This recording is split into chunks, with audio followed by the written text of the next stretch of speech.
Hey everyone, welcome back to our Bioinformatics with Python series. In the last video, we learned how to work with a short DNA sequence that we typed out ourselves, but in the real world, sequence can have thousands or even millions of bases. Typing that out is impossible, so instead, scientists store them in files. So, today we are going to learn how to read sequence data from the most popular fundamental file format in all of bioinformatics, the FASTA file. So let's get started. So what's exactly in a FASTA file? It's just a simple text file with a specific structure. It has two main components. First, a header line which starts with a greater than symbol, this one, and this line gives you information about the sequence like its name or ID. Second, the sequence lines, these ones. Everything after the header line is the raw DNA, RNA or protein sequence. The sequence can be on a single line or split across multiple lines as you can see here.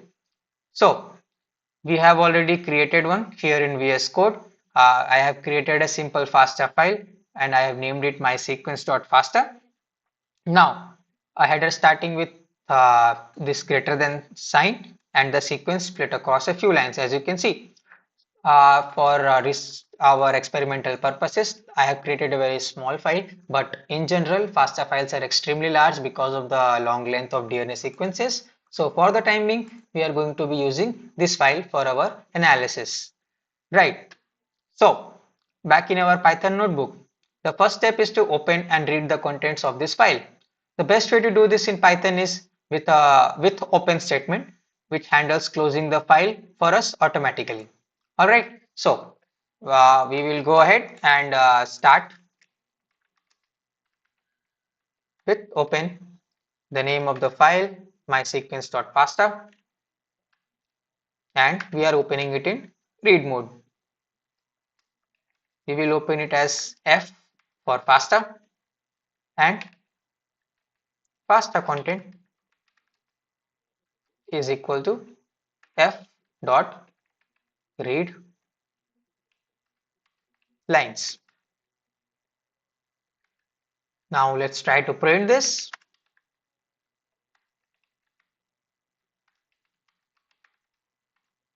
Alright, now when we try to run this, we get something like this. The whole thing is read at once. So we get a list of all the lines from the file. And notice this /n at the end of every line. That's the new line character and we need to clean that up. So our goal is to parse this list into two clean variables, one for the header and one for the complete sequence.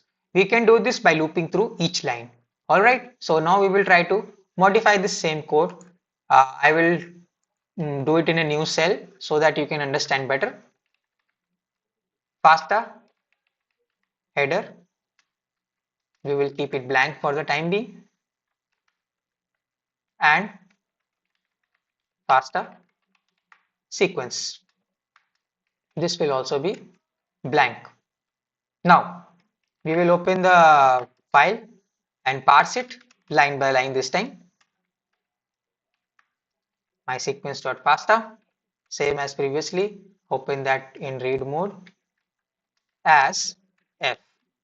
Alright, now what we will do is we will run a simple loop for line in F. We will check if the line is a header line first. So if line dot starts with, this command usually checks if that line starts with a particular character. So we are going to use greater than sign for our file. So if a condition like this occurs, then what we will do is we will put it into the FASTA header file line dot strip. Strip removes white spaces and new lines. Okay, like this. Otherwise, we will already automatically assume that it is a sequence. So FASTA sequence added line dot strip, same as previously. All right. So after doing that, we will print our header as well as statement. header found, FASTA header, and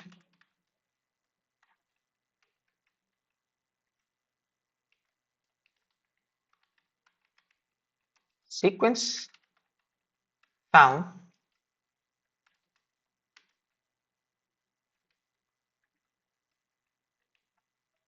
FASTA sequence. Alright, now let's try to run this first and then I will explain. See, so let's break this down. We create two empty strings, header and for sequence. Now then we loop through each line in the file. Okay, if the line starts with a greater than sign, it is automatically saved as a header. Then we use the strip command to remove that new line character that we could see here, right? And if the line doesn't start with greater than sign, we know that it must be a part of the sequence. Okay, so we strip it and append it to our FASTA sequence, and by the end of the loop, the entire sequence is joined together into one continuous string. Okay, so now we have our header and our sequence. Okay, now using our parse sequence. Now that we have the sequence loaded into a variable, we can do all the cool stuff we learned in the last videos. Okay, so let's check its length and calculate its GC content to show that it's just a Python string now. Okay, so sequence length is equal to len FASTA sequence, not FASTA header. Okay, G count is equal to FASTA sequence dot count G, and similarly C count is equal to FASTA sequence dot count C. Now we add that into GC content is equal to G count plus C count divided by sequence length and multiplied by 100. Now we print this. The sequence length is sequence length base pairs, and the GC content is GC content, and as we did previously, .2f for two decimal places and percent. Okay, now let's run this code, and there you have it, the sequence length in base pairs and the GC content in percentage. And there we have it. We have successfully read a sequence from a standard FASTA file and performed an analysis on it. This is a massive step forward because now we can work with any sequence file and not just the ones we type ourselves. So today we learned what a FASTA file is, and we wrote a simple but powerful Python parser to extract sequence data from it. This skill is absolutely essential for almost any bioinformatics tasks. Okay, now in the next video we will try to look at how to handle multi-FASTA files, that is, files that contain many different sequences all in one place. It's a common scenario and a great next challenge. Okay, if you find this helpful, then please hit the like button and subscribe so you don't miss the next lesson. All the code will be on GitHub and linked in the description. And if there are any questions, ask away in the comments. Thanks for watching. I'll see you next time.